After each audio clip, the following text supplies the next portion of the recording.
Praise the lord. మనిషి ఎంత దుర్మార్గుడైనప్పటికీ దేవుడు నాశనం చేయాలని అస్సలు అనుకోడు.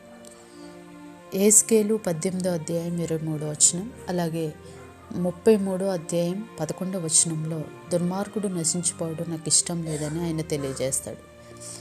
మనుషులైతే శిక్షించాలని కోరుకుంటారు. నినివే పట్టణస్థులు నాశనం అయిపోయినా పర్వాలేదని యోనా అనుకున్నాడు. కానీ దేవుడు ఒక సొర చెట్టు ద్వారా అతనికి బుద్ధి చెప్తూ వచ్చినాడు. వారు ఉపవాసం ఉండి దేవుణ్ణి ప్రార్థించినప్పుడు వారిని శిక్ష నుంచి ఆయన తప్పిస్తూ వచ్చాడు, మరలా బ్రతుకునిచ్చాడు.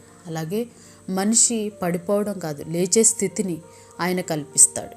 పశ్చాత్తాపడితే ఎంతో సంతోషపడి మరలా అతను జీవించే స్థితిని దేవుడు కల్పిస్తాడు. ఆయన న్యాయాధిపతి మాత్రమే కాదు, కానీ కరుణగల తండ్రి కూడా. శిక్షించడం ఆయన ఉద్దేశం కాదు, పశ్చాత్తాపడితే ఆనందపడతాడు. కాబట్టి మనం కూడా దేవుని హృదయం కలిగిన వారంగా ఎవరి నాశనాన్ని మనం కోరుకోకూడదు, మార్పును కోరుకోవాలి. వాళ్ళ మార్పుకై మనం ప్రార్థన చేయాలి. ఇదే దేవుని పిల్లల యొక్క లక్షణం. అయితే మనం దేవుని పోలిన వారముగా, వారి కొరకు మనం ప్రార్థించే వారముగా ఉండాలి. Praise the lord.